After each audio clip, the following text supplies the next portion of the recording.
মুসলমানদের উপরে যদি নির্যাতনের স্টিম রোলার চালান, শুনে নেন গাজওয়াতুল হিন্দের দামাওয়া বেজে গিয়েছে। শোনেন আল্লাহর রাসূলের ভবিষ্যৎবাণী অনুযায়ী ভারত খণ্ড খণ্ড হয়ে যাবে, গাজওয়াতুল হিন্দ হবে, ভারত দখল হয়ে যাবে, ভারতের পরাজিত বরণ করবে। কাজে মনে রাখবেন, আপনারা ফিরে আসেন, মুসলমানদের উপরে নির্যাতন করবেন না। আজ আপনারা মুসলমানদের অবদান ভুলে যান, মুসলমানদের অবদান ভুলে যান।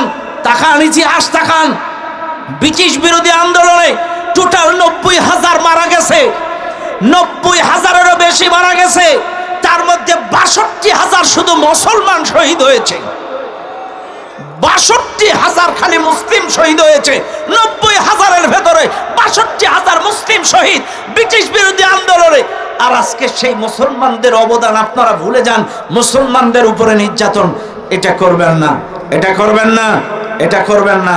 যার ধর্ম তার কাছে আজকের হাজার হাজার বিঘা জমি কট করে নিচ্ছে, মুসলমানদের মসজিদ মাদ্রাসা ধ্বংস করছে।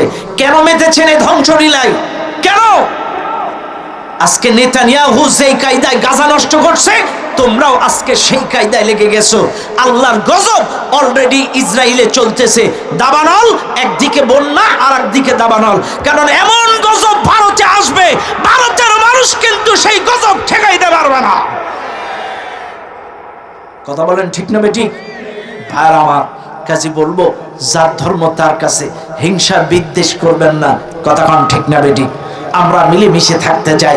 আজকে থাকান ভারত পাকিস্তান যুদ্ধ হচ্ছে, আমরা চাই না, যুদ্ধ পছন্দ করি না, রক্তক্ষয়ী সংঘর্ষ আমরা চাই না, রক্তক্ষয়ী সংঘর্ষ আমরা পছন্দ করি না, আমরা শান্তির পক্ষে। তবে মনে রাখবেন, মনে রাখবেন, আল্লাহ যদি বৃষ্টি যখন দেয়, আপনারা বলতে পারবেন আল্লাহ কাদের? কথা কান, আমাদের আল্লাহ কোন জায়গায়? কিন্তু রাগ করবেন না, হিন্দু ভাইদের ধর্মীয় অনুভূতি অনুযায়ী হিন্দু ভাইদের ভগবান কিন্তু তাদের ঘরে ঘরে, তাদের মন্দিরে মন্দিরে। কথা না, হিন্দু ধর্মের অনুভূতি, তাদের ধারণা অনুযায়ী তাদের ভগবান মন্দিরে মন্দিরে, ঘরে ঘরে। আর আমরা বলি আমাদের আল্লাহ উপরে। চাইলে আমাদের মালিক যখন বৃষ্টি দেয়, শুধু কি মুসলিমের জমিতে দেয় না হিন্দুদের জমিতেও দেয়? কথা কন না, সুবহানাল্লাহ খান, আরো জোরে খান না। চাইলে আল্লাহ যখন অক্সিজেন দেন, শুধু কি মুসলমানদের দেন না হিন্দুদেরও দেন? তা আলহামদুলিল্লাহ। চাইলে আল্লাহর বৃষ্টি যদি দোনোরাই পান, আল্লাহর দেওয়া অক্সিজেন যদি উভয়ে পান, চাইলে আল্লাহর কোরআনের নীতিমালা যদি কায়েম হয়, এটা শুধু মুসলমানের লাভ হবে কেন, সব ধর্মের লোক এটার থেকে লাভ পাবে। কথা বলেন ঠিক না বেটে? আপনার জানমালের নিরাপত্তা পাবেন, কেউ চোখ তুলে আপনার দিকে তাকাবে না, কেউ আপনাকে ব্যবহার করবে না। সকল ধর্মের মানুষ ন্যায় বিচার পাবে, ইনসাফ ভিত্তিক বিচার পাবে। কথা বলেন ঠিক না বেঠিক? কাজী বলবো, কোরআনের আইন, আল্লাহর আইন যাদের চায় না, যারা প্রতিষ্ঠিত হোক এর জজবা যাদের ভেতরে নাই, বিশ্বাস করেন ওদের ঈমান কিছে কিছে, মুখে মুখে। জোরে বলেন কিছে কিছে? আমাদের মধ্যে এরকম লোক আছে? হ্যাঁ, আছে, আছে। খবরদার, যারাই কোরআনের আইন প্রতিষ্ঠার বিরোধিতা করবেন, ইসলামী রাষ্ট্রের বিরোধিতা করবেন, ইসলামী রাজনীতির বিরোধিতা করবেন, তাদের অন্তরে কোনো ঈমান। আচ্ছা, আপনি বিরোধিতা করেন কেন? করেন কেন? আমার কথার জবাব দেন। ভাই, আপনারা যদি এত কথা বলেন আমি তো কষ্ট পাবো। এমনিতে গভীর রাত করছেন আমার জন্য, এখনো যদি আপনারা কথা বলে ডিস্টার্ব করেন। খেয়াল করেন, আপনাদেরকে বোঝানোর জন্য বলছি। ও ভাই, একটু খেয়াল করেন, এই জমিনটা যে বসে আছেন, এটা সৃষ্টি করেছে কে? আল্লাযী জাআলা লাকুমুল আরদা ফিরাশা। আল্লাহ বলছে এই জমিনটাকে বিছানা বানিয়েছি আমি। ওয়াস সামাআ বিনাআ, এই যে আসমানের নিচে বসে আছেন, এই আসমানটাকে ছাদ বানিয়েছি আমি। ওয়া আনজালা মিনাস সামাই মাআ, আমি আল্লাহ বৃষ্টি বর্ষণ করি। আমি যদি বৃষ্টি না দিতাম, সব ধুধু মরুভূমি হয়ে যেত, গাছগাছালি বনবনালি মরে পাটা পরিষ্কার। আমি বৃষ্টি দেই বলে জমি উর্বর। ফাখরাজা বিহি মিনাস সামারাতি রিজকান লাকুম, এই জমিন থেকে ফসলের মাধ্যমে তোমাদের রিজিকের ব্যবস্থাও করি আমি। একটু বুকে হাত দিয়ে বলেন, কখনো ধান, কখনো গম, কখনো আলু, কখনো পটল, কখনো আখ, কখনো ভুট্টা, কখনো ড্রাগন, একই মাটি, কিন্তু সিজনালি ফল দেন কে? আরো জোরে কোন কে? আরে যে আল্লাহ জমিন বানালো, যে আল্লাহ আপনাকে দিল, যে আল্লাহ আসমানটাকে ছাদ বানালো, যে আল্লাহ বৃষ্টি দিল, যে আল্লাহ আপনাকে ফসলের মাধ্যমে রিজিক দিল, আর এই জমিনে এই আল্লাহর আইন প্রতিষ্ঠিত হোক, এটা যারা চায় না, আপনারা আল্লাহর জমিনে থাকার কোনো অধিকার রাখেন না। এই জমিন থেকে দূর হয়ে যান। কোন জায়গায় যাবেন? ভারত কার?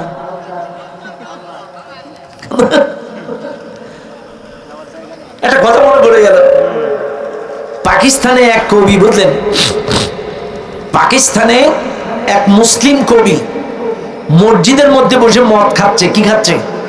আপনারা খাইছেন কোনোদিন? খাননি? আচ্ছা, খাওয়ার ইচ্ছা আছে আপনাদের? নেই? শোনেন, হ্যাঁ সেটাই গুড। মসজিদের মধ্যে বসে এক পাকিস্তানি কবি, মুসলিম কবি মদ খাচ্ছে ঢক ঢক ঢক ঢক করে। এখন অন্যান্য মুসল্লিরা জিমেছে আস্তাগফিরুল্লাহ আস্তাগফিরুল্লাহ, আল্লাহর ঘর মসজিদে, আল্লাহর ঘর মসজিদে মদ খাচ্ছেন, আল্লাহর ঘর। তখন এই মুসলিম কবি বলছে, আচ্ছা ঠিক আছে, আল্লাহর ঘর মসজিদে যদি মদ খাওয়া না যায়, এমন একটা জায়গা দেখায় দাও যেই জায়গাটা আল্লাহর না, সেই জায়গায় বসে খাই। কথা বলছেন আপনারা? এটা যদি আল্লাহর ঘর হয়, আল্লাহর ঘরে যদি মসজিদে মদ খাওয়া না যায়, তাহলে এমন একটা জায়গা দেখায় দাও সেটা আল্লাহর না, আমি সেই জায়গায় বসে খাই। এটা কিন্তু কবি মূলত শিক্ষা দেওয়ার জন্যই এই নাটকটা করছে। খেয়াল করেন, কখনো কখনো যারা ফিকহ ফতোয়া দেয়, ইফতানি যারা পড়াশোনা করেছে, উসুলে ইফতা, কাওয়াইদে ফিকহ, উসুলে ফিকহ, উসুলে ইফতা যারা পড়ছে, এরা কিন্তু মাঝে মাঝে ফতোয়া দিতে গেলে মাঝে মাঝে টেস্ট করা লাগে। শোনেন, সব কথা সব জায়গায় বলতে হয় না। মাঝে মাঝে জিনিসপত্রের উপরে, যদি খাদ্য খাবারের উপরে ফতোয়া দিতে হয়, ডাইরেক্ট হুজুর ফতোয়া দিলে কাম হবে না। ওই ফতোয়া ওই আগে ওইটা টেস্ট করা লাগবে, কি কোয়ালিটির খাবার, এটা জায়েজ না না জায়েজ, এটা আগে মুফতি সাহেব খেয়ে টেস্ট করবে, তারপরে বলবে এটা হারাম। কথা বোঝেন না আপনারা? অনেক সময় খাওয়া লাগে ফতোয়া দেওয়ার জন্য, টেস্ট করা লাগবে। ও ভাই, আপনারা নাফা এক্সট্রা খান আর নাফা এক্সটেইন খান, কখনো কি চিন্তা করছেন নাফা এক্সট্রা আর নাফা এক্সটেইনের মধ্যে ডিভাইড কতটা পার্থক্য? বুঝেন আপনারা? নাফা এক্সট্রা খাইলে কি ঘুম আসে না, আর নাফা এক্সটেইন খাইলে ঘুম আসে। কেন? ক্যাফেইনের সংখ্যা নাফা এক্সটেইনের মধ্যে বেশি। কথা না? এ ভাই, ইয়াবা খাইলে ঘুম আসে না, এটার অনেক তারতম্য। এটা মাদকের উপরে ওয়াজ করতে গেলে অন্য লাইনে চলে যাবে। মাদক কার মধ্যে কতটুকু ক্যাফেইন থাকলে সেটা নাজায়েজ হবে, কতটা অ্যালকোহল থাকলে এ বিষয়ে গেলে আবার অন্যদিকে লম্বা হবে। কাজে ওইদিকে আমি যাব না। বুঝাইতে চাচ্ছি, অনেক সময় ফতোয়া দিতে গেলে হুজুরকে টেস্ট করা লাগবে। কাজী এই মুসলিম কবি বলছে, এমন একটা জায়গা বলো যেই জায়গায় বসে খাওয়া যাবে, যেটা আল্লাহর না। তখন বলছে সবই তো আল্লাহর। তখন বলছে, এক কবি বলতেছে, হ্যাঁ একটা জায়গা আছে। কোন জায়গা? বলছে কাফেরের অন্তরে আল্লাহ নেই, এই জায়গায় খাওয়া যাবে। তখন মুসলিম কবি বলছে, না, ওই জায়গায় আল্লাহ আছে, কাফের পাড়ায়ও আল্লাহ আছে। আল্লাহ শুধু বৃষ্টি মুসলিম পাড়ায় দেয় না, কাফের পাড়ায়ও দেয়। আল্লাহ শুধু অক্সিজেন মুসলমানদের দেয় না, কাফেরদেরও দেয়। চাইলে অনুগ্রহ, দয়া আল্লাহ হিন্দুদেরও যা করে, কাফেরদেরও যা করে, ইহুদিদেরও যা করে, মুসলিমদেরও তাই করে। কিন্তু মুসলিমরা এটা অনুধাবন করতে পারে, এরা বুঝতে পারে, অনুভব করতে পারে, কিন্তু কাফেররা এটা অনুভব করতে পারে না। সেই চোখ তাদের নাই। আল্লাহর অনুগ্রহ, আল্লাহর দয়া তারা বুঝতে পারে না, অনুগ্রহ অনুধাবন করতে পারে না। যেদিন ওরা অনুধাবন করতে পারবে, সেদিন ওরা ইসলাম কবুল করে ফেলবে। কাজে ওদের মধ্যেও আল্লাহর অনুগ্রহ আছে, কাজে ওই জায়গায় খাওয়া যাবে না। তখন ওই অন্যান্য লোকগুলো বলছে, তাহলে আপনি বলেন কোন জায়গায় খাওয়া যাবে? বলছে একটা জায়গা আছে, এই দুনিয়ার জিন্দেগিতে হারাম হালাল বেছে আল্লাহর আদেশ নিষেধের গোলামি যদি করতে পারো, যদি তোমরা জান্নাতে যাইতে পারো, জান্নাতে সব জায়গায় বসে খাওয়া যাবে, কেউ তোমাকে বারণ করবে না। সুবহানাল্লাহ। আর দুনিয়ায় তো পচানো মদ, জান্নাতের মধ্যে দামি শরাব আপনাদের জন্য দেওয়া হবে, ফলের রস, দামি দামি শরাব। আহ, কি লাগবে আপনার? ইন্না আসহাবাল জান্নাতি ইয়াওমা ফি শুগুলিন ফাকিহুন। জান্নাতে আপনি আনন্দে মশগুল হয়ে থাকবেন। মাছ চাইবেন, মাছ আসবে, শরাব চাইবেন, শরাব আসবে, 70টা করে হুট থাকবে খালি। তাই বলে সবার জন্য না। হ্যাঁ, হুর পাবে কারা? জান্নাতে যাবে যারা, এই নজরের হেফাজত করবে যারা, এই দুনিয়ায় যতদিন বাঁচবা এই চোখ দিয়ে জাহান্নামী হুরেদের দেখা যাবে না, তাইলেই তুমি জান্নাতের হুর পাবা। এইবার বুকে হাত দিয়ে বলো, তোমার কি জাহান্নামী হুরেদের সাথে কোনো সম্পর্ক আছে? যদি থাকে তোমার জন্য জান্নাতের হুর না। শুনে নাও, নজরের হেফাজত আর দুনিয়ার জাহান্নামী হুরদেরকে যদি বয়কট করতে পারেন, আল্লাহ আপনার জন্য জান্নাতে ৭০টা হুরের ব্যবস্থা করেছেন। ও দুনিয়ার মানুষ, কথাই কথা বেড়ে যায়। যে কথা আমি বলছিলাম, উকবা ইবনে আবি মুইত ডাক দিয়ে বলছে, ও বন্ধু আব্দুল্লাহ ইবনে উবাই ছিল উকবা ইবনে আবি মুইতের বাল্য বন্ধু। বলছে আমি কালেমা পড়ছি, মুখে মুখে পড়ছি, অন্তরে কোনো কালেমা পড়ি নাই। বিশ্বাস করো, মুহাম্মদকে কোন কায়দায় আমার বাড়িতে আনবো আমি কোনো রাস্তা খুঁজে পাচ্ছিলাম না। মুহাম্মদ আমার বাড়িতে দাওয়াত খেতে রাজি হচ্ছিল না। কোন কায়দায় আনবো? মুহাম্মদ শেষমেশ আমাকে বলল, যদি তুমি কালেমা পড়তে পারো তোমার বাড়িতে আমি দাওয়াত কবুল করব। এই জন্য মুখে মুখে কালেমা পড়ছি, অন্তরে পড়ি নাই। বিশ্বাস করো, আমার অন্তরের মধ্যে আল্লাহ রাসূল বলতে কেউ নাই, শুধু মুখে মুখে কালেমাটা পড়ছিলাম। আব্দুল্লাহ ইবনে উবাই ডাক দিয়ে বলে, উকবা ইবনে আবি মুইত, তুমি যে মুখে মুখে পড়ছো অন্তরে পড়ো নাই, একটা বাস্তব পরীক্ষা তোমার দেওয়া লাগবে।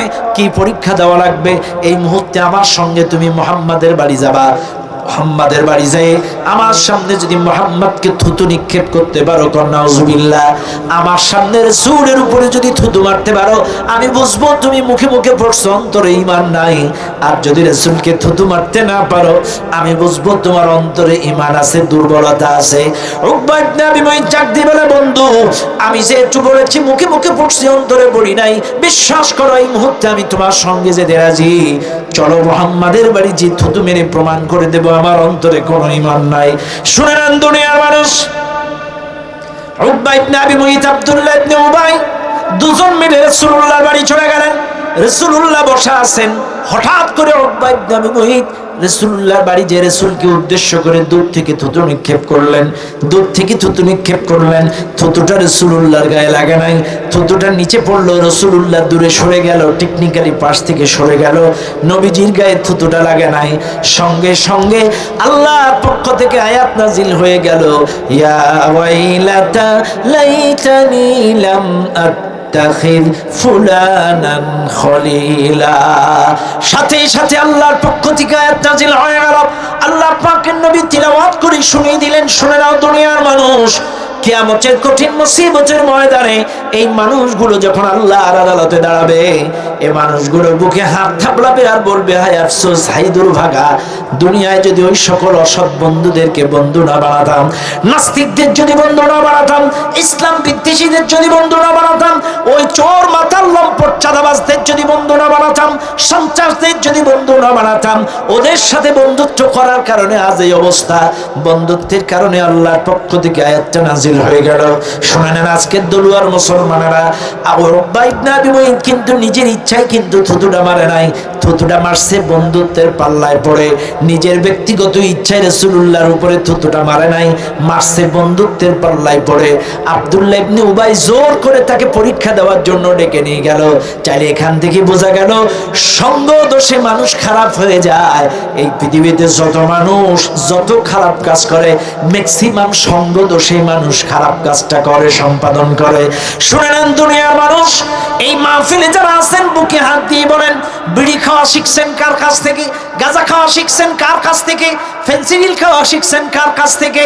আজকে লম্পট হয়েছেন, মাতাল হয়েছেন, চোর হয়েছেন, চাঁদাবাজ হয়েছেন, অমুক দলের খেতা নেতা, মানুষের ঘাড়ে লাথি মারেন, দখলদারি করেন, চাঁদাবাজি করেন, কার কারণে? বন্ধুত্বের কারণে। আজ বুকে হাত দিয়ে বলেন, বিড়ি খাওয়া কি মায়ের পেট থেকে শিখে আসছিলেন? আপনার কোনো না কোনো বন্ধু আপনারে বিড়ি খাওয়া শিখাইছে, কোনো না কোনো বন্ধু আপনারে গাঁজা খাওয়া শিখাইছে। আপনি জানতেন না মোবাইল চালাতে হয় কিভাবে, আপনার বন্ধুরা মোবাইল চালানো ক্লাস শিখাইছে। কেমনে pornography, reel video, TikTok share দিতে হয়, পোস্ট করতে হয়, আপনার বন্ধু এই খারাপ পোস্টগুলো শিখাইছে। কোথার থেকে নামাতে হয় সেটাও শিখাইছে। আপনার বন্ধুরাই এলাকার বিভিন্ন মেয়েদের নাম্বার আপনাকে যোগান দিয়েছে, ওই যে ডিলারশিপের কাজ করেছে আপনার বন্ধু। কথা কেন রাগ করবেন না আপনারা, আমার কথাগুলো বোঝার চেষ্টা করেন। বন্ধুত্বের কারণেই আজকে আপনি লম্পট দুশ্চরিত্রবান হয়েছেন, অসৎ সঙ্গের কারণে। এই জন্য আমি বলি, সৎসঙ্গের সর্বনাশ, অসৎ সঙ্গে নরক বাস। ও ভাই, আজকে দেখেন আপনার বন্ধুত্ব যদি এই কোরআনওয়ালাদের সাথে, আলেম ওলামাদের সাথে হয়, এই মাহফিলে যারা আছেন একটু ভালো করে বেরেন দিয়ে খাটান, এই কোরআনওয়ালাদের সাথে, আলেম ওলামাদের সাথে যদি আপনাদের বন্ধুত্ব হয়, তাহলে লাভ কি? ওনারা 5 ওয়াক্ত নামাজ পড়বে, আপনাকেও 5 ওয়াক্ত নামাজ পড়াবে। ওনারা যখন কোরআন পড়বে, আপনাকেও কোরআন পড়াবে, কোরআন শিক্ষা দেবে। ওনারা হাদিস পড়বে, আপনাকেও দারসুল হাদিস শোনাবে। ওরা ভালো ভালো মানুষকে দ্বীনের দাওয়াত, পথভ্রষ্ট মানুষগুলোকে দ্বীনের দাওয়াত দিবে, আপনাদেরকেও টার্গেট দেবে, মানুষকে দ্বীনের দাওয়াত দাও। তাইলে বোঝা গেল সৎসঙ্গে থাকলে ভালো ভালো কাজ হয়। আল্লাহওয়ালা, কোরআনওয়ালা, ইসলামওয়ালা, ইসলামী আন্দোলনওয়ালা, ইসলামী আন্দোলনের কর্মী যদি আপনার বন্ধু হয়, তাহলে ওর সাথে থাকলে নামাজ পড়বেন, কোরআন পড়বেন, হাদিস পড়বেন, ইসলাম জানবেন, মানুষকে ইসলামের দাওয়াত দিবেন। আর যদি কোনো চাঁদাবাজ আপনার বন্ধু হয়, ওর সাথে থাকলে আপনাকে চাঁদাবাজি করতে নিয়ে যাবে, চুরি করতে নিয়ে যাবে, দখলদারি করতে নিয়ে যাবে, লম্পটি করতে, পতিতালয়ে, আবাসিকে, পার্কে নিয়ে যাবে। এক কথায় যে যেমন বন্ধু আপনাকে সেই খারাপ কাজে নিয়ে যাবে। যদি আপনি আতরালার সাথে বন্ধু বানান, আপনি আতর মাখেন নাই, কিন্তু সারাদিন আতরালার পাশে পাশে ছিলেন, পাশে পাশে থাকার কারণে বিকালে বাড়ি আসছেন, আপনার মা বলবে কি সুন্দর ঘ্রাণ। আপনি কিন্তু মাখেননি, কিন্তু আতরালার সাথে সারাদিন ছিলেন।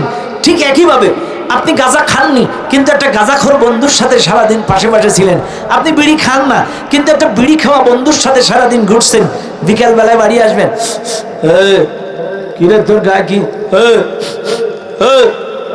আপনার মা বলবে কিসের গন্ধ?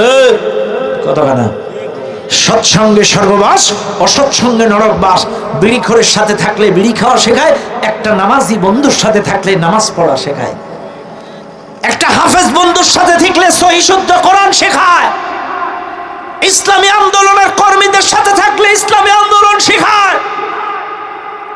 কাজে বলবো, যাত্রার সাথে ঘুরবেন না। আজকে আসি, কালকে নাই, এখান থেকে বাড়িতে যাইতে পারবো কোনো গ্যারান্টি নাই। এজন্য খবরদার, কোন মাতাল, কোন লম্পট, কোন চোর, কোন চাঁদাবাজ, কোন সন্ত্রাস, কোন মিথ্যাবাদী আমাদের বন্ধুত্ব হতে পারে না। আমাদের বন্ধু হবে সত্যবাদী, আমাদের বন্ধু হবে কোরআনওয়ালা, আমাদের বন্ধু হবে নবীওয়ালা, আমাদের বন্ধু হবে ইসলামওয়ালা। এবার আমার সাথে বলেন, কোরআন আছে যেখানে, কোরআন নাই যেখানে। এ ভাই, ওলি মানে বন্ধু, ওলি মানে গার্জিয়ান, ওলি মানে অভিভাবক, ওলি মানে রাহবার। শুনে নেন, এখন এই মাহফিলে যারা আছেন, জাহান্নামে যাবেন কারা কারা? হাত তোলেন।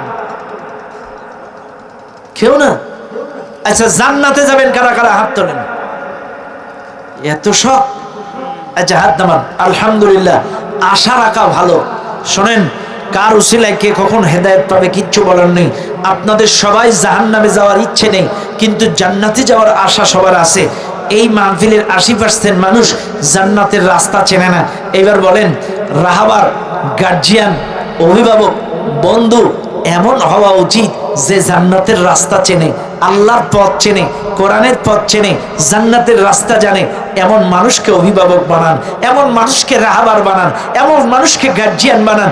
এমন কোরআনওয়ালা একটা মানুষ যদি এই এলাকার গার্জিয়ান হয়, আল্লাহওয়ালা একজন মানুষ যদি তালা এলাকার, এটা কি থানা? পাটকেলঘাটা থানা। আল্লাহওয়ালা একজন মানুষ যদি এই পাটকেলঘাটার অভিভাবক হয়, কোরআনওয়ালা একটা মানুষ যদি পাটকেলঘাটার রাহবার হয়, কোরআনওয়ালা একজন মানুষ যদি আপনাদের গার্জিয়ান হয়, চাইলে তারা আপনাদেরকে জান্নাতের পথে, আল্লাহর পথে নেবে। আর যদি কোনো চোর, লম্পট, মাতাল, আল্লাহর কসম আমি কোনো পক্ষপাতিত্ব বুঝি না, কোরআন যার কাছে আছে, আপনি হতে পারেন যে কোনো দল, হতে পারেন আপনি যে কোনো দল, আপনার কাছে যদি কোরআন থাকে, আপনার কাছে যদি নবী সুন্নাত থাকে, আপনার কাছে যদি রাসূলুল্লাহর আদর্শ থাকে, আমরা আপনার সাথে আছি। আর আপনার কাছে যদি কোরআন না থাকে, আপনার কাছে যদি রাসূলের আদর্শ না থাকে, আমরা দাড়ি টুপি পাঞ্জাবি নিয়ে তোমার মতো নাস্তিকের পাশে আমি নাই। কতক্ষণ না কেন? আরো আসতে বলেন। চাইলে মাথায় রাখবেন আপনাদের, আমি কিন্তু প্রত্যেককে বোঝানো চাইছি, আপনারা বলেছেন জান্নাতে যাবেন, চাইলে জান্নাতে যেতে গেলে যারা জান্নাত চেনে তাদের সাথে চলতে হবে। কথা না কেন? যারা জান্নাত চেনে না এমন মানুষের সাথে চলা যাবে না। 5টা বন্ধু একসাথে যাচ্ছেন, এমন বন্ধুর সাথে চলেন যেন একজন বন্ধু ইমামতিতে দাঁড়াইতে পারে। এই পেছনে দাঁড়াও, কাতার সোজা করো, তাকবীর দাও, যেখানে সেখানে দাঁড়িয়ে আপনার বন্ধুরা ইমামতি করবে, নামাজ পড়াবে। এইরকম বন্ধু যেন আপনার হয়। এমন বন্ধু করেন না প্যান খারাপ। কথা কেন কথা আমার কথা রাগ করেন না। আপনার বন্ধুদের প্যান খারাপ, আপনাদের বন্ধুদের শরীর খারাপ কেন? এই তোর প্যান খারাপ থাকে কেন? কথা না, কথা বলেন। আল্লাহ বলছেন ওয়া ইউহিব্বুল মুতাতাহহিরিন, আল্লাহু ইউহিব্বুল মুত্তাহহিরিন, আমি আল্লাহ পবিত্রতা অবলম্বনকারীদেরকেই ভালোবাসি। চাইলে আল্লাহ যাদের ভালোবাসে আমি তাদের সাথে থাকব। কোন নাপাক দাঁড়িয়ে প্রস্রাব করা মানুষের সাথে আমার কোন সম্পর্ক। কথা ক্লিয়ার? বাস। ইয়া আইয়ুহাল্লাযীনা আমানুত্তাকুল্লাহ ওয়া কুনু মা'আস সাদিকিন, আল্লাহ বলছেন আমাকে ভয় করো এবং সত্যবাদীদের সাথে চলো। সত্য কথা বলে কারা? কোরআন দিয়ে কথা বলে যারা। সত্য পথে ডাকে কারা? কোরআন দিয়ে ডাকে যারা। সত্য প্রতিষ্ঠা চাই কারা? কোরআনের সমাজ চাই যারা। কথা বলে না কেন? আর আল্লাহ কথাই বলছেন তোমরা সত্যবাদীদের সাথে চলো। এই জন্য খবরদার আপনারা এই মাহফিলে কেউ কোনো দিকে টানাটানি করবেন না। আমার কথা হলো আজ আসি কাল নাই। বিবেককে অন্ধ করবেন না, মনুষ্যত্বকে বিক্রি করবেন না। আপনার বিবেক আছে, মনুষ্যত্ব আছে, বিবেক দিয়ে বিবেচনা করবেন, সত্য কথা বলবেন, সত্য পথে চলবেন, ভালো ভালো মানুষের সংস্পর্শে থাকবেন, আলেম ওলামাদের সাথে থাকবেন, কোরআন ওয়ালাদের সাথে থাকবেন, নবী ওয়ালাদের সাথে থাকবেন। কথা কোন ঠিক না বেটি? আল্লাহ কোরআন বলেন ইন্নামা ওয়ালিয়্যুকুমুল্লাহু ওয়া রাসূলুহু ওয়াল্লাযীনা আমানুল্লাযীনা ইউকিমুনাস সালাত ওয়া ইউতুনাজ যাকাত ওয়া হুম রাকিউন। এক নাম্বার তোমাদের বন্ধু হবে আল্লাহ, দুই নাম্বার বন্ধু হবে ওয়া রাসূলুহু, রাসূল তোমাদের বন্ধু, তিন নাম্বার বন্ধু হবে ওয়াল্লাযীনা আমানু, যারা ঈমানদার, ইউকিমুনাস সালাত, সালাত কায়েম করে, ওয়া ইউতুনাজ যাকাত, যাকাত আদায় করে, ওয়া হুম রাকিউন, রুকু। এই মাহফিলে যারা আছেন তাইলে আপনাদের আমাদের সবাইকে মুখস্থ রাখতে হবে একজন ইমানদারের বন্ধু হবে কয়জন? সবাই বলেন। একজন ইমানদারের বন্ধু হবে তিনজন। এক নাম্বার বন্ধু হবে আল্লাহ, দুই নাম্বার বন্ধু হবে রাসূল, তিন নাম্বার বন্ধু হবে ইমানদার। চাইলে আপনারা খবরদার এই তিনজনের বাইরে কোনো বন্ধুত্ব করবেন না। এক নাম্বার বন্ধু হবে আল্লাহর সাথে, দুই নাম্বার বন্ধু হবে রাসূলুল্লাহর সাথে, আর রাসূলুল্লাহর আদর্শ যাদের ভিতরে আছে তাদের সাথে, আর তিন নাম্বার ইমানদারদের সাথে, যারা যাকাত আদায় করে, নামাজ কায়েম করে, রুকু করে, সিজদা করে, এই সকল মানুষদের সাথে আমার আপনার বন্ধুত্ব হবে। এবার আসেন বন্ধুত্ব করবেন না কাদের সাথে? আল্লাহ কোরআন তাও বলেন ইয়া আইয়ুহাল্লাযীনা আমানু লা তাত্তাখিযু আবাআকুম ওয়া ইখওয়ানাকুম আউলিয়া ইন ইসতাহাব্বুল কুফরা আলাল ঈমান ওয়া মান ইয়াতাওয়াল্লাহুম মিনকুম ফাউলাইকা হুমুজ জালিমুন। আল্লাহ কোরআন বলে হে ঈমানদারগণ, তাদের সাথে বন্ধু বানায়ো না। কাদের সাথে? লা তাত্তাখিযু আবাআকুম, তারা যদি তোমার বাবাও হয়, ওয়া ইখওয়ানাকুম, তোমার ভাইও হয়, আউলিয়া ইন ইসতাহাব্বুল কুফরা আলাল ঈমান, ঈমানের চাইতে কুফরিকে যারা পছন্দ করে, গান বাজনা পছন্দ করে, মানুষের তৈরি করা আইন পছন্দ করে, মানুষের আইন প্রতিষ্ঠা করা পছন্দ করে, তাগুতি মতাদর্শ পছন্দ করে, আল্লাহর চাইতে, মসজিদের চাইতে, মাদ্রাসার চাইতে, কোরআনের চাইতে, হাদিসের চাইতে যারা কুফরি পছন্দ করে, এদের সাথে আমাদের কোনো সম্পর্ক আল্লাহ পাক বলেন আবাকুম, এরা যদি তোমার বাবা হয়, ওয়া ইখওয়ানাকুম, যদি তোমার ভাইও হয়, এদের সাথে বন্ধুত্ব করা যাবে না। কেন যাবে না? যদি করেন ওয়া মান ইয়াতাওয়াল্লাকুম মিনকুম ফাউলাইকা হুমুজ জালিমুন, যদি এদের সাথে বন্ধুত্ব করেন আপনারা জালেম হয়ে যাবেন। কি হবেন? সবাই বলেন। যারা ইমানের চাইতে কুফরিকে পছন্দ করে, ইমান মানে কি? আল্লাহকে বিশ্বাস, নবীকে বিশ্বাস, কোরআনকে বিশ্বাস, আখিরাতকে বিশ্বাস, ফেরেশতাদের বিশ্বাস, এটাই ইমান। আর এগুলোকে অস্বীকার করা, আল্লাহকে অস্বীকার করা, আল্লাহর বিধানকে, কোরআনকে অস্বীকার করা। আজকে আমার দেশের অনেক মুসলমান বলছে কোরআনের মধ্যে কোনো রাজনীতি নেই। কথা কেন বলছে না? বলছে। এমন অনেক মুসলমান আছে আমাদের দেশের, বলে কোরআনের মধ্যে রাজনীতি নেই। আচ্ছা ভাই, কোরআনের মধ্যে যদি রাজনীতি না থাকবে, আমার নবী 10 বছর কোরআন দিয়ে দেশ চালালো কি করে? কথা কেন বাবাজি? একটু বুকে হাত দেন।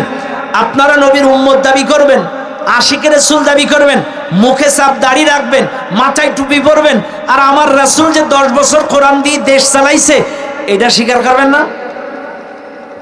হ্যাঁ, খুব জিন্দাবাদ, সুবিধাবাদী জিন্দাবাদ। নরম নরম গুলো মানবেন, মেসওয়াক করবেন, দাড়ি রাখবেন, পাগড়ি পরবেন, দস্তরখানা বিছাবেন, আর রাসূল যে কোরআন দিয়ে 10 বছর দেশ চালাইছে এটা মানবেন না? শোনেন, যদি কোরআনের রাজনীতি না থাকবে, কেন আমার রাসূল 10 বছর কোরআন দিয়ে দেশ চালালো? সামরিক বাহিনীর প্রধান ছিল আমার নবী, বিচার ব্যবস্থার প্রধান ছিল আমার নবী, রাষ্ট্রের প্রধান চেয়ারটা ছিল আমার নবী। আর আমার নবী 10 বছর কোরআন দিয়ে দেশ চালিয়েছে, ওই রাজার নীতিমালা দিয়ে দেশ চালিয়েছে। জমিন যার, আসমান যার, সেই আল্লাহর একটা গঠনতন্ত্র, নীতিমালা, রুলস রেজুলেশন এই কোরআন। আর এই কোরআন দিয়ে আমার রাসূল 10টা বছর দেশ চালালো। আজকে যে বাজা আরো বলে কোরআনের রাজনীতি নাই, এরা কপাল পোড়া, কোরআন পড়তে পারে না, আর কেউ বুঝাইলেও বোঝে না, আইল ঠেলে। কথা না, কি ঠেলে? আইল ঠেলে। আইল আইল আইল বলে তো, আইল কি? আইল, তাই তো, আইল, ঠিক আছে না? এরা কপাল পড়া, এরা কোরআন বোঝে না, কোরআন বুঝাইলেও বুঝতে চায় না, এরা আল ঠেলে। দুনিয়ার স্বার্থে ইউনিয়নের পদ পদবি, ওয়ার্ডের পদ পদবি, থানার পদ পদবির কারণে ওদের বিবেককে বিক্রি করে দেয়। ইসলামের বিরোধিতা করে, আলেম ওলামার বিরোধিতা করে, কোরআনের বিরোধিতা করে। আমার কথা হলো, ভাই আপনি জেদল করেন ব্যক্তিগত ব্যাপার, তাই বলে কোরআনের বিরোধিতা করেন না, তাই বলে আলেম ওলামার বিরোধিতা করেন না, তাই বলে ইসলামের বিরোধিতা করেন না। শোনেন, আমার রাসূল এখন আর আসবে না, কিন্তু নবীর উত্তরসূরি এই আলেম ওলামারা, দাঁড়িয়ে আল্লাহরা, এই নবীর উত্তরসূরি আলেম ওলামারা, কাজী এই আলেম ওলামাদেরকে অসম্মান করা, রাসূলকে অসম্মান করা, আলেম ওলামাদেরকে গালি দেওয়া, রাসূলকে গালি দেওয়া, আলেম ওলামাকে বেইজ্জতি করা, রাসূলকে বেইজ্জতি করা। কথা বলেন ঠিক না বেটে? আর শোনেন, একটা 16 বছরের স্বৈরা শাসক এই আলেমদেরকে বেইজ্জতি করার কারণে, আলেমদেরকে হামলা মামলা দেওয়ার কারণে, আলেমদেরকে জেলখানায় বন্দী করার কারণে আল্লাহ ওকে এমন বেইজ্জতি করা করছে, নিজের রান্না ভাতও খাওয়ার টাইম পায়নি। কাজী তোমরাও যদি সেই আলেমদের পিছনে লেগে যাও, ইসলামের পিছনে লেগে যাও, কোরআনের পিছনে লেগে যাও, তোমাদেরকেও আল্লাহ এমন বেইজ্জতি করবে, জাতির সামনে উলঙ্গ করে ছেড়ে দেবে। কথা বলেন ঠিক না বেটে? কাজী আলেমদের ইজ্জত নিয়ে খেলা করবেন না, কারণ ইসলামের বিরোধিতা করবেন না। আপনার দল করবেন, এটা আপনার ব্যক্তিগত ব্যাপার, আপনার যে দল খুশি আপনি সে দল করেন। আল্লাহর কোরআনের পক্ষে থাকলে জান্নাতে যাবেন, বিপক্ষে থাকলে জাহান্নামে যাবেন। আপনি ইচ্ছা করে জাহান্নামে চাইলে আপনার ব্যাপার, কিন্তু আমাদের সতর্ক করার দরকার, আমরা করেছি। তাই বলে খবরদার, কোরআনের বিপক্ষে যাবেন না, ইসলামের বিপক্ষে যাবেন না, এটা আপনাদের প্রতি আমার পরামর্শ। আল্লাহর কোরআনের পক্ষে থাকবেন আপনারা? এটা দু হাত তুলে দেখান, থাকবেন আপনারা? হাত নামান। এবার শোনেন, আমার রাসূল যদি 10 বছর কোরআন দিয়ে দেশ চালাইতে পারে, আমরা কি 5টা বছর চালাইতে পারি না? জোরে বলেন। দাড়ি আছে কাদের মুখে মুখে, একটু হাত তোলেন তো বাপ। দাড়ি আছে যাদের মুখে, হাত তোলেন। ব্যাস, নামান। নামের আগে মোহাম্মদ লেখেন যারা, তারা হাত তোলেন। নামের আগে মোহাম্মদ লেখেন যারা, তারা হাত তোলেন। আপনি লেখেন না? যারা নামের আগে মোহাম্মদ লেখেন, হাত নামান। আচ্ছা, আমি বুঝলাম। তাহলে নামের আগে মোহাম্মদ লেখেন, এরপরে দাড়ি আছে মুখে, তাইলে আপনারা রাসূলকে ভালোবাসেন, রাসূলের উম্মত নিজেদেরকে দাবি করেন। তাইলে আমার রাসূল যদি 10 বছর কোরআন দিয়ে দেশ চালাইতে পারে, তাইলে আমরা রাসূলের উম্মত হিসেবে আগামী 5 বছর বাংলাদেশটাকে কোরআন দিয়ে চালিয়ে দেখিয়ে দেব। দুহাত তুলে আল্লাহকে দেখায় দেন।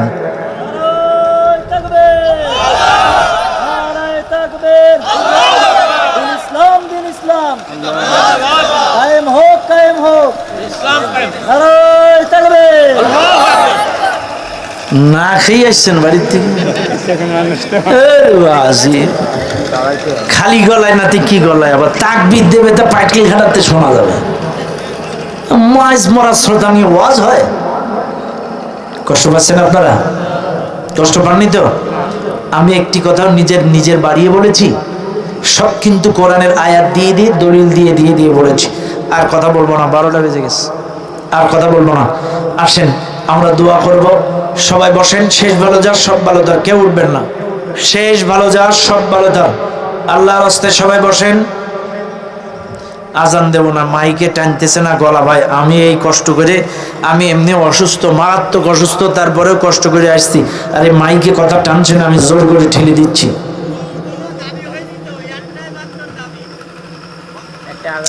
আপনারা বুঝেন না কেন ভাই? মাইক যদি ভালো এই কি বলে কথা না টানে তখন কষ্ট হয়ে যায়। আপনারা যেটা শুনছেন এটা বাহ্যিক, 2 ঘন্টা মাইকে এসে কথা বলেন তাহলে বুঝবেন ঠেলাটা কি। ভাই আপনারা আবেগে কথা বলেন না, শোনা ভাই। আপনাদের অন্য আরেকদিন শোনাবো, আর ইউটিউবে যেই শুনে নেবেন। আর গভীর রাতে এখন আজান দিলে লোক ফজরের নামাজ পড়তে উঠে যাবে, এটা আদবের খেলাফ হবে, কাজে এটা করা যাবে না। আসেন আমরা দোয়া করে দেই। আস্তাগফিরুল্লাহ আল্লাযী লা ইলাহা ইল্লা হুয়াল হাইয়্যুল কাইয়্যুম ওয়া আতুবু ইলাইহি। আল্লাহুম্মা সাল্লি আলা মুহাম্মাদি ওয়া আলা আলি মুহাম্মাদ। এটা গজল শুনবেন একটু হ্যাঁ একটু হ্যাঁ ঠিক আছে। গজল শুনবেন? আপনি পারবেন দিতে? একটু দেন।